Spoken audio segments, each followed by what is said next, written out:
Hello students. तो आज का हमारा टॉपिक है वर्ब। ग्रामर में नाउन के बाद जो सबसे इंपॉर्टेंट टॉपिक है वो है वर्ब। और आपको पता होगा कि सब्जेक्ट वर्ब एग्रीमेंट के जो क्वेश्चंस बनते हैं उसमें बहुत वैरायटी होती है। तो उसको अगर आपको मास्टर करना है तो सबसे पहले आपको वर्ब का बेसिक्स बहुत अच्छे से आना चाहिए। और इस टॉपिक में डेप्थ और वैरायटी भी काफ़ी है, इसीलिए बच्चों को काफ़ी प्रॉब्लम देता है। बट आज मैं आपको इस तरीके से बताऊंगा कि आपके बेसिक्स इतने क्रिस्टल क्लियर हो जाएंगे कि आपको आगे कभी कंफ्यूजन नहीं रहने वाला है इस टॉपिक में। तो सबसे पहले हम आज की आउटलाइन देखते हैं। हम लोग समझेंगे कि वर्ब होता क्या है, उसकी डेफिनेशन देखेंगे। फिर हम देखेंगे वर्ब के टाइप्स विद एग्जांपल्स। उसके बाद हम देखेंगे मेन वर्ब, हेल्पिंग वर्ब और लिंकिंग वर्ब। ये कोर है वर्ब का। और सबसे एंड में रहेगा प्रैक्टिस सेट, जो जो आपने सीखा है उसको अप्लाई करने का। तो चलते हैं अपन लोग क्लासरूम में। डियर स्टूडेंट्स, अगर आप सब एग्ज़ाम रिलेटेड कंटेंट एक ही चैनल पर चाहते हैं तो इस चैनल को अभी सब्सक्राइब करें और बेल आइकन को प्रेस करें ताकि सभी लेटेस्ट वीडियो आपको मिलते रहें। और अगर एग्ज़ाम प्रेप को आप हाई लेवल पर ले जाना चाहते हैं तो डिस्क्रिप्शन में आपको ऐप और टेलीग्राम चैनल का लिंक मिल जाएगा। तो देखते हैं हम वर्ब की definition. A word used to describe an action or state of being is called verb. ऐसे शब्द जो किसी क्रिया या अवस्था को बताएं, इनको हम बोलते हैं वर्ब। इसमें ध्यान रखने वाली बात है एक्शन या फिर स्टेट, दैट इज क्रिया या फिर अवस्था। ये आपको हमेशा ध्यान रहना चाहिए। इसका यूज भी देख लेते हैं। अ sentence is incomplete without a verb. कोई भी सेंटेंस बिना वर्ब के सेंटेंस नहीं कहलाएगा। एक सेंटेंस को बनाने के लिए हमें सब्जेक्ट और वर्ब दोनों ही चाहिए। वर्ब एक से ज्यादा हो सकते हैं, ठीक है ना, बट एटलीस्ट एक वर्ब तो चाहिए ही चाहिए एक सेंटेंस को बनाने के लिए। Verb tells you what the subject of a sentence is doing or the state of subject. Verb हमें क्या बताता है कि सब्जेक्ट क्या कर रहा है, क्या क्रिया कर रहा है, और उसकी स्टेट बताता है कि सब्जेक्ट की अवस्था क्या है। एग्जाम्पल से समझते हैं इसको। तो पहला है Rita plays badminton. Rita badminton खेलती है। यहां पर प्लेज जो है ये एक्शन वर्ब है। अगला देखते हैं, Sandeep is a badminton player. यहां पे इज जो है ये स्टेट बता रहा है कि संदीप एक बैडमिंटन प्लेयर है। संदीप बैडमिंटन खेल नहीं रहा है अभी, ये सिर्फ स्टेट बता रहा है कि संदीप एक बैडमिंटन प्लेयर है। तो आप देख सकते हो दोनों ही एग्जाम्पल, एक एक्शन का और एक स्टेट का। तो ये आपको वर्ब के बारे में बहुत अच्छे से क्लियर होना चाहिए, ठीक है। आगे बढ़ते हैं। अब हम देखते हैं टाइप्स ऑफ वर्ब्स। तो वर्ब के दो मेन टाइप होते हैं, फाइनाइट वर्ब्स और non finite verbs. Non finite verbs में आता है इन्फिनेटिव, जीरंड और पार्टिसिपल। आज की वीडियो में हम इनको डिस्कस नहीं करेंगे, इसके लिए हम सेपरेट वीडियो में समझेंगे इनको। आज हम फोकस करेंगे फाइनाइट वर्ब के तीन टाइप्स पे, मेन वर्ब, लिंकिंग वर्ब और हेल्पिंग वर्ब। मेन वर्ब में भी ट्रांजिटिव और इंट्रांजिटिव होते हैं, जिसको हम डिटेल में दूसरे वीडियो में देखेंगे। आज हम देखेंगे मेन वर्ब में एक्शन और स्टेट वाले वर्ब्स। लिंकिंग वर्ब में हम देखेंगे ट्रू और अदर। और हेल्पिंग वर्ब में हम देखेंगे प्राइमरी और मॉडल्स को। तो चलते हैं आगे और एक एक को देखते हैं डिटेल में। तो सबसे पहले हम देखेंगे मेन वर्ब जो एक्शन बताते हो। The action verb tells us what the subject of our clause और सेंटेंस इज डूइंग फिजिकली और मेंटली।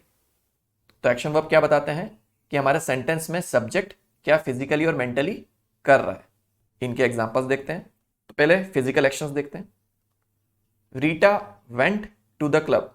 यहाँ रीटा हो गया हमारा सब्जेक्ट और वेंट हो गया हमारा action verb. Ankur made a cake.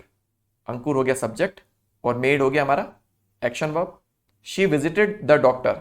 She हो गया हमारा सब्जेक्ट और विजिटेड हो गया हमारा action verb. He kicked the ball. He हो गया हमारा सब्जेक्ट और किक्ड हो गया हमारा एक्शन वर्ब। तो ये सभी फिजिकल एक्शंस को बता रहे हैं। अब हम देखते हैं मेंटल एक्शंस। पहला example, he thinks about the issues. He हो गया सब्जेक्ट और थिंक्स हो गया हमारा एक्शन वर्ब। कौन सा एक्शन वर्ब? मेंटल एक्शन वाला। I believe in Karma. आई हो गया हमारा सब्जेक्ट, बिलीव हो गया हमारा एक्शन वर्ब। ही रियलाइज्ड हिज मिस्टेक। ही हो गया हमारा सब्जेक्ट, रियलाइज्ड हो गया एक्शन वर्ब। आई इमेजिन्ड हिज सिचुएशन। आई हो गया हमारा सब्जेक्ट, इमेजिन्ड हो गया एक्शन वर्ब। ये सारे जो वर्ब्स थे कौन से थे? ये मेंटल एक्शन वाले वर्ब थे। तो जितने भी आपको यहाँ हाईलाइटेड रेड में, बोल्ड में जो वर्ड दिख रहे हैं ये सब मेन वर्ब का काम कर रहे हैं इन सेंटेंस में, इनके अलावा और कोई वर्ब नहीं है। ठीक है, लेफ्ट में हमने देखे फिजिकल एक्शन वाले वर्ब और राइट में हमने देखे मेंटल एक्शन वाले वर्ब। चलते हैं आगे। अब हम देखते हैं मेन वर्ब जो स्टेट ऑफ बीइंग बताते हैं, जो हमें अवस्था के बारे में बताते हैं। दे डिस्क्राइब कंडीशन और सिचुएशन दैट एग्जिस्ट। तो ये हमको क्या बताते हैं, कोई भी परिस्थिति या अवस्था। No action is being performed, in cases में कोई एक्शन नहीं होता है, ये आपको ध्यान रखनी है। एग्जाम्पल से समझते हैं। अंकित इज अ गुड पर्सन, अंकित एक अच्छा इंसान है। अंकित हो गया सब्जेक्ट, इज हो गया हमारा स्टेट ऑफ बीइंग वाला मेन वर्ब। यहां पे अंकित कोई एक्टिविटी, कोई फिजिकल एक्शन नहीं कर रहा है।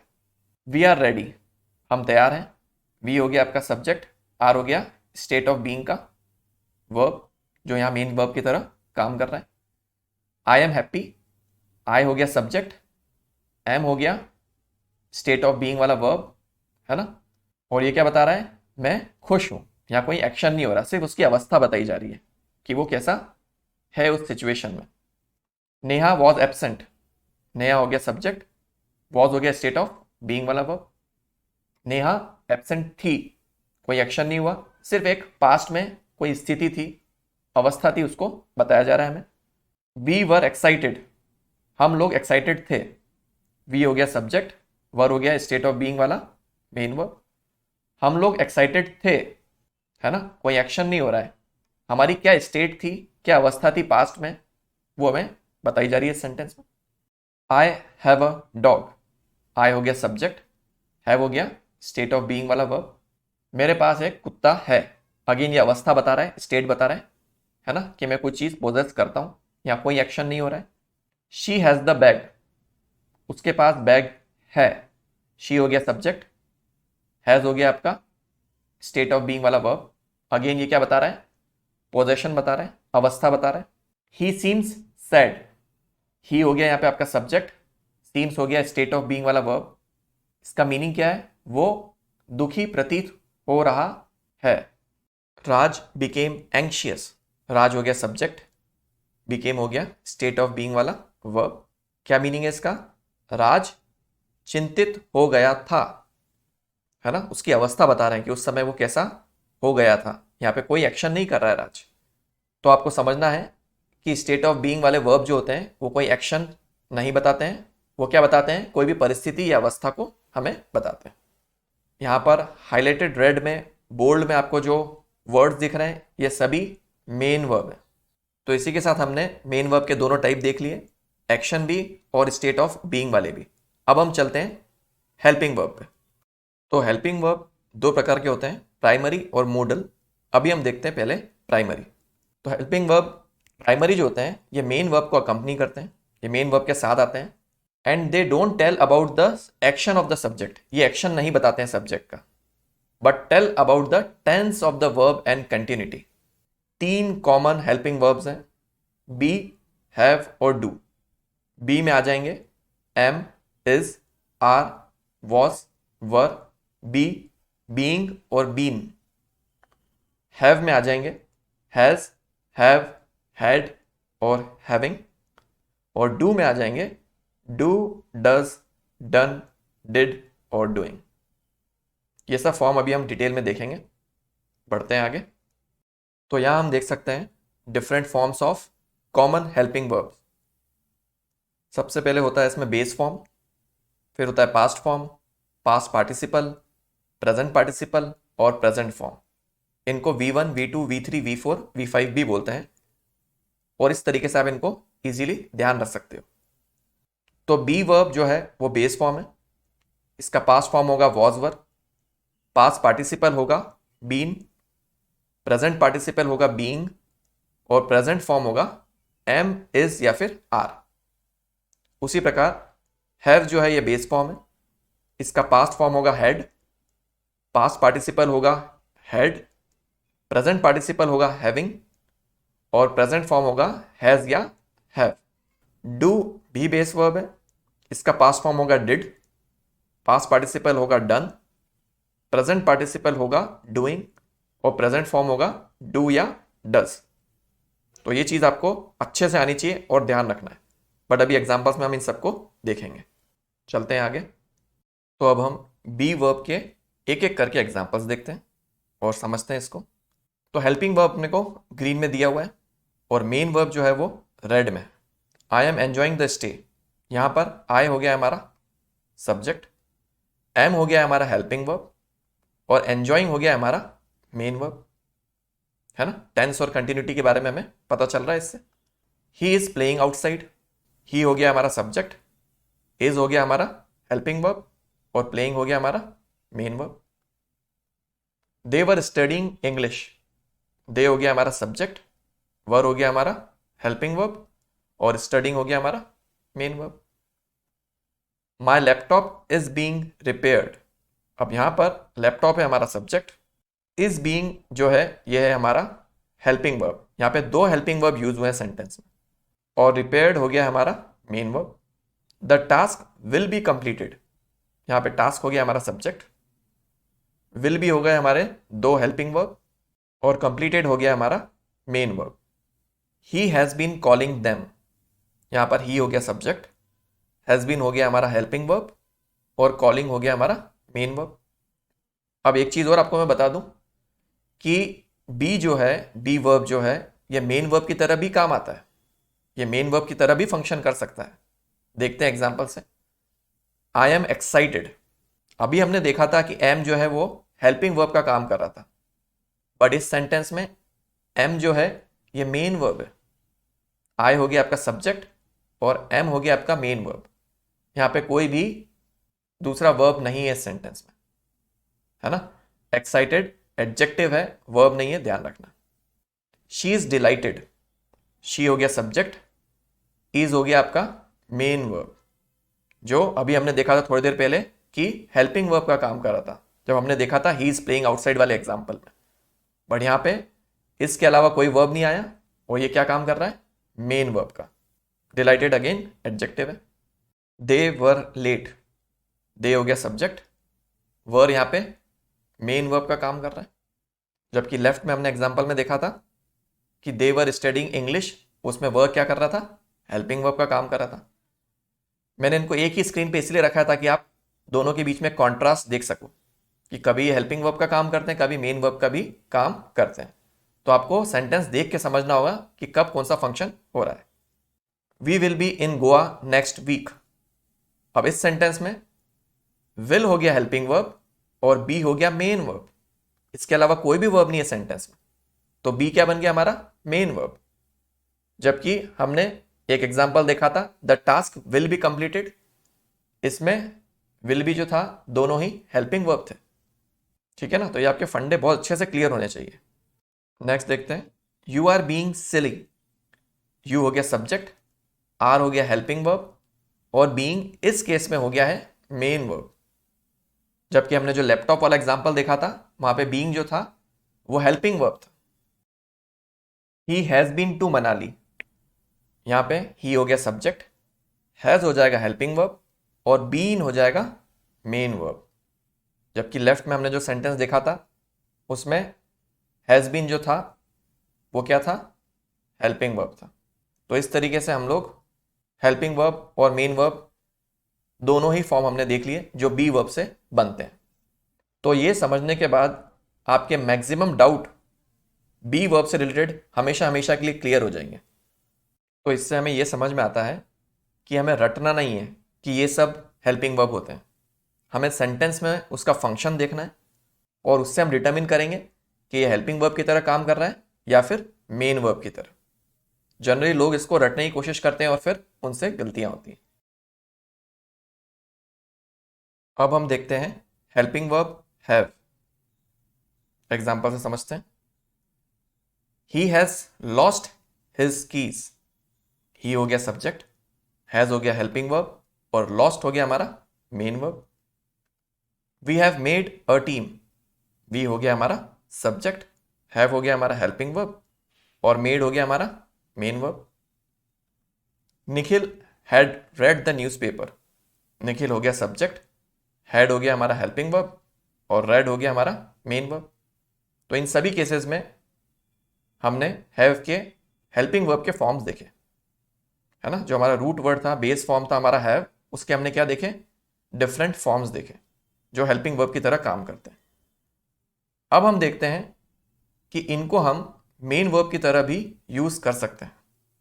जैसे ही हैज अ पेन, अब हैज के अलावा कोई भी वर्ब नहीं है यहाँ पे, तो ये ऑटोमेटिकली क्या हो गया, मेन वर्ब, पोजीशन बता रहा है। ही हो गया सब्जेक्ट, हैज हो गया हमारा main verb. We have a new car, we हो गया सब्जेक्ट, हैव हो गया हमारा मेन वर्ब, अगेन पोजीशन बता रहा है। They had a good time, they हो गया हमारा सब्जेक्ट, हैड हो गया हमारा main verb. I am having a cup of tea, I हो गया सब्जेक्ट, एम हो गया हेल्पिंग वर्ब और हैविंग हो गया मेन वर्ब। तो मैं वापस से स्ट्रेस दूंगा कि हमको रटना नहीं है, समझना है कि वर्ब क्या फंक्शन कर रहा है सेंटेंस में। वो हेल्पिंग वर्ब की तरह भी काम कर सकता है और मेन वर्ब की तरह भी। उम्मीद करता हूं आपको इतना तो अभी तक बिल्कुल क्लियर होगा और ये डाउट अब कभी आगे रहेगा नहीं। अब हम हेल्पिंग वर्ब डू भी देख लेते हैं एग्जाम्पल्स के साथ। You do not need it, you हो गया आपका सब्जेक्ट, डू हो गया हेल्पिंग वर्ब और नीड हो गया main verb. Pooja does not know the facts, Pooja हो गया सब्जेक्ट, डज हो गया हेल्पिंग वर्ब और नो हो गया main verb. They did inform the teacher, they हो गया सब्जेक्ट, डिड हो गया हेल्पिंग वर्ब, इन्फॉर्म हो गया मेन वर्ब। अब इसको भी हम मेन वर्ब की तरह यूज कर सकते हैं। आई डू माई टास्क, आई हो गया सब्जेक्ट, डू हो गया मेन वर्ब, यहां पे कोई भी हेल्पिंग वर्ब नहीं है ना, तो ये समझने वाली चीज है। She did the shopping, she हो गया सब्जेक्ट, डिड हो गया आपका मेन वर्ब, इस सेंटेंस में भी आपको कोई हेल्पिंग वर्ब नहीं दिख रहा है। We have done the revision, we हो गया सब्जेक्ट, हैव हो गया हेल्पिंग वर्ब और डन क्या हो जाएगा इस केस में, main verb. I am doing my assignment, I हो गया यहाँ पे हमारा सब्जेक्ट, एम हो गया हमारे यहाँ पे हेल्पिंग वर्ब और हेल्पिंग वर्ब है तो मेन वर्ब भी आना चाहिए, तो डूइंग क्या हो जाएगा हमारा, मेन वर्ब। तो आप देख सकते हो कि जो डू के फॉर्म है ये हेल्पिंग वर्ब की तरह भी काम करते हैं और यही मेन वर्ब की तरह भी काम करते हैं। तो आपको सेंटेंस में फंक्शन के हिसाब से पता चलेगा कि ये हेल्पिंग वर्ब है कि मेन वर्ब। अब हम चलते हैं मॉडल हेल्पिंग वर्ब पर। They are used to express ideas such as ability, possibility, permission and obligation. They are never used alone and require a main verb. ये कभी भी अकेले यूज नहीं हो सकते, इनको मेन वर्ब चाहिए ही चाहिए। जबकि प्राइमरी हेल्पिंग वर्ब में हमने देखा था कि वो कई बार मेन वर्ब का भी काम करते हैं, बट जो मॉडल हेल्पिंग वर्ब होते हैं ये कभी मेन वर्ब का काम नहीं कर सकते, इनको हमेशा मेन वर्ब चाहिए होता है, ये हमेशा हेल्पिंग वर्ब की तरह ही काम करते हैं। तो देखते हैं कौन कौन से होते हैं modal helping verb. Can, could, may, might, must, shall, should, will and would, ये सब मॉडल हेल्पिंग वर्ब्स हैं। अब इनको हम सेंटेंस में देखें और उसके पहले इनका स्ट्रक्चर देखें। तो आप सब्जेक्ट यूज करोगे, फिर मॉडल वर्ब यूज करोगे, फिर वर्ब का बेस फॉर्म यूज करोगे, ये सबसे कॉमन स्ट्रक्चर है। ठीक है, एग्जाम्पल से समझते हैं। He should give clear instructions, यहां पे ही हो गया सब्जेक्ट, शुड हो गया हमारा मॉडल हेल्पिंग वर्ब और गिव हो गया हमारा वर्ब का बेस फॉर्म। ठीक है, बेस फॉर्म मतलब फर्स्ट फॉर्म, तो कंफ्यूज मत होना बेस फॉर्म से। नेक्स्ट देखते हैं। They can ask for an ID, they हो गया हमारा सब्जेक्ट, कैन हो गया हमारा मॉडल हेल्पिंग वर्ब और आस्क हो गया हमारा वर्ब का बेस फॉर्म या first form. You must meet him, you हो गया यहां पे हमारा सब्जेक्ट, मस्ट हो गया हमारा मॉडल हेल्पिंग वर्ब और मीट हो गया हमारा वर्ब का बेस फॉर्म। तो जितने आपको ग्रीन दिख रहे हैं यहाँ पे हाईलाइटेड, ये सब हेल्पिंग वर्ब है और रेड में जो है ये है मेन वर्ब, इस चीज का ध्यान रखना। और एग्जांपल्स देखते हैं। We might go tomorrow, we हो गया यहाँ पे हमारा सब्जेक्ट, माइट हो गया हमारा यहाँ पे हेल्पिंग वर्ब, कौन सा? मोडल। गो हो गया हमारा वर्ब का बेस फॉर्म जो मेन वर्ब की तरह काम कर रहा है। आई कुड ज्वाइन यू, आई हो गया हमारा सब्जेक्ट, कुड हो गया हमारा मोडल हेल्पिंग वर्ब, और ज्वाइन हो गया हमारा वर्ब का बेस फॉर्म जो मेन वर्ब की तरह काम कर रहा है। She will decide the next step, she हो गया हमारा सब्जेक्ट, विल हो गया हमारा मोडल हेल्पिंग वर्ब, और डिसाइड हो गया हमारा वर्ब का बेस फॉर्म। तो आप देख सकते हो इन सभी सेंटेंसेस में हमारा स्ट्रक्चर फॉलो हो रहा है। इसके अलावा और भी स्ट्रक्चर होते हैं बट अभी बेसिक्स के लिए इतना काफी है। तो ये चीज आपको ध्यान रखनी है कि जब भी मोडल हेल्पिंग वर्ब आएगा तो मेन वर्ब आएगा ही आएगा। ठीक है, अब हम देखते हैं ट्रू लिंकिंग वर्ब। तो ट्रू लिंकिंग वर्ब का क्या काम होता है? They connect subject to the rest of the sentence, ये सब्जेक्ट को सेंटेंस के बचे हुए हिस्से से जोड़ते हैं। They show state of the subject, ये अवस्था बताते हैं सब्जेक्ट की, और डिस्क्राइब द सब्जेक्ट, या फिर सब्जेक्ट के बारे में हमें कुछ इंफॉर्मेशन देते हैं। They always act as linking verb, तो अभी हम जो देखेंगे वो हमेशा लिंकिंग वर्ब की तरह काम करते हैं। कौन से हैं वो? बी, सीम और बिकम, ये ट्रू लिंकिंग वर्ब कहलाते हैं। ठीक है, एग्जाम्पल से समझते हैं इनको। The colour is green, is जो है यहाँ पे लिंकिंग वर्ब है, और ये क्या कर रहा है? सब्जेक्ट जो कलर है उसको कनेक्ट कर रहा है rest of the sentence green से। यहां पे आप इसको यूं भी समझ सकते हो, colour is equal to green. तो linking verb basically equal to का काम करता है, और इसी तरीके से आप इसको आइडेंटिफाई कर सकते हो। और एग्जांपल्स देखते हैं। The lady seems fine now, इसका क्या मतलब हुआ? Lady is equal to fine, lady fine है, सिर्फ कनेक्ट कर रहा है, कोई एक्शन नहीं हो रहा है। यहां पे आप देख सकते हो। ही बिकेम सिंसियर, तो he is equal to sincere, वो बंदा जो है वो सिंसियर है, उसके बारे में हमें बताया जा रहा है। यहां पे भी उसका काम सिर्फ कनेक्ट करना है, कोई एक्शन नहीं है। इन तीनों को हम बोलते हैं true linking verb, be, seem और बिकम। और ध्यान रखना, ये लिंकिंग वर्ब इन तीनों ही सेंटेंस में मेन वर्ब की तरह काम कर रहा है ना। यहाँ कोई हेल्पिंग वर्ब नहीं है, ये एकमात्र वर्ब है और ये मेन वर्ब भी है, और ये लिंक कर रहा है, इसलिए इसको बोलते हैं ट्रू लिंकिंग वर्ब। तो कोई भी कंफ्यूजन नहीं होना चाहिए आपको, इस बात को अच्छे से समझ लेना। तो ध्यान रखने वाली बात क्या है कि जो ट्रू लिंकिंग वर्ब होते हैं ये कोई एक्शन नहीं बताते हैं, इनका काम सिर्फ होता है सब्जेक्ट को कनेक्ट करना रेस्ट ऑफ द सेंटेंस। आगे चलते हैं। आई एम टायर्ड, आई हो गया हमारा सब्जेक्ट, एम हो गया हमारा लिंकिंग वर्ब, और इसको हम यूं भी देख सकते हैं कि I is equal to tired, मैं टायर्ड हूं, इक्वल टू का काम कर रहा है। तो इन सेंटेंसेस को देख के आपको क्लियर हो गया होगा कि लिंकिंग वर्ब किस तरीके से सब्जेक्ट को कनेक्ट करते हैं बचे हुए सेंटेंस से।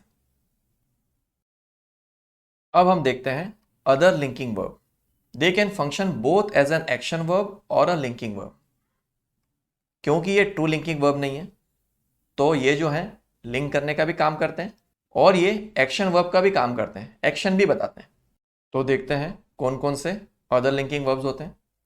तो कॉमन अदर लिंकिंग वर्ब्स हैं appear, look, feel, taste, sound, smell etcetera. इसके अलावा और भी होते हैं बट ये सबसे कॉमन अदर लिंकिंग वर्ब्स हैं। अब देखें जब ये लिंकिंग वर्ब की तरह काम करते हैं तो कैसे फंक्शन करते हैं। ही अपीयर्ड सैड, यहां पर ये कनेक्ट कर रहा है, आप कह सकते हो he equal to sad. It smells bad, यहां पे भी ये कनेक्ट कर रहा है, लिंकिंग वर्ब का काम कर रहा है स्मेल्स। यहां पे हम क्या कह सकते हैं, it equal to bad, it जो भी चीज हो, है ना, ये प्रोनाउन आया वहां पे। द केक टेस्ट गुड, तो यहां पे क्या हो गया, cake is equal to good. तो इसका काम यहां पे सिर्फ लिंकिंग वर्ब का था, है ना। बट यही लिंकिंग वर्ब एक्शन वर्ब का भी काम कर सकते हैं, तो वो एग्जांपल्स भी देख लेते हैं। रितेश टेस्टेड द जूस, अब यहां पर आप ये नहीं बोल सकते Ritesh is equal to juice, है ना। तो इससे आपको क्लियर कट समझ में आ गया कि यहां पे टेस्टेड जो है लिंकिंग वर्ब का काम नहीं कर रहा है, ये एक्शन वर्ब का काम कर रहा है ना। तो इस तरीके से आप बहुत इजीली समझ सकते हो कि जो लिंकिंग वर्ब है वो लिंक कर रहा है, लिंकिंग वर्ब की तरह काम कर रहा है उस समय, या फिर एक्शन वर्ब की तरह काम कर रहा है। तो ये इक्वल टू वाली चीज से आप बहुत अच्छे से इन चीजों को समझ सकते हो। और इन सभी सेंटेंस में जो हाईलाइटेड कलर है वो मेन वर्ब की तरह काम कर रहा है, यहाँ पे कोई हेल्पिंग वर्ब नहीं है। तो लिंकिंग वर्ब मेन वर्ब की तरह भी काम करता है, इस बात में आप जरा भी कंफ्यूजन मत रखना। तो इसी के साथ हमने लिंकिंग वर्ब भी देख ली। अब हम चलते हैं आगे। अब हम देखते हैं कि वर्ब को कैसे आइडेंटिफाई करना। तो कुछ कॉमन वर्ब एंडिंग्स हैं हमारे पास, जिनको देख के आप आइडिया लगा सकते हो कि ये वर्ब है कि नहीं। तो कुछ ऐसे वर्ड्स होते हैं जिनके पीछे एट आता है, एस्टिमेट, हेजिटेट, इंडिकेट। कुछ के पीछे एफ वाई आता है, मॉडिफाई, नोटिफाई, सेटिस्फाई। कुछ के पीछे ई एन आता है, वीकन, लिसन, हैपन। कुछ के पीछे ई एन डी आता है, स्पेंड, अटेंड, प्रिटेंड। कुछ के पीछे आई जेड ई आता है, यूटिलाइज, क्रिटिसाइज, वेपराइज। और कुछ के पीछे आई एस ई आता है, एडवाइज, एक्सरसाइज और रिवाइज। तो आप इन पैटर्न से आइडेंटिफाई कर सकते हो कि वर्ब कौन से हैं। और ये कंप्लीट एग्जॉस्टिव लिस्ट नहीं है, बट ये सबसे कॉमन वर्ब एंडिंग्स है। तो इसी के साथ ये पूरा टॉपिक हमने अच्छे से समझ लिया है। ये बेसिक्स अब आपको हमेशा के लिए क्लियर रहेंगे। और आपके आज तक के जो भी डाउट थे, मुझे उम्मीद है वो इस वीडियो में क्लियर हो गए होंगे। इसके बावजूद अगर आपको कोई डाउट है तो कमेंट सेक्शन में आप मुझसे पूछो, मैं आंसर करूँगा। अब टाइम है जो जो हमने सीखा है उसको अप्लाई करने का। तो ये आप लोगों के लिए प्रैक्टिस सेट है। इसमें जो हाईलाइटेड अंडरलाइंड वर्ड है, आपको बताना है कि ये सेंटेंस में किस तरीके से काम कर रहा है। क्या ये मेन वर्ब है, लिंकिंग वर्ब है, हेल्पिंग वर्ब है ना। चॉइसेस मैंने आपको दे रखी इन सभी सेंटेंस में, फर्स्ट 5 क्वेश्चंस। और ये रहे नेक्स्ट 5 क्वेश्चन।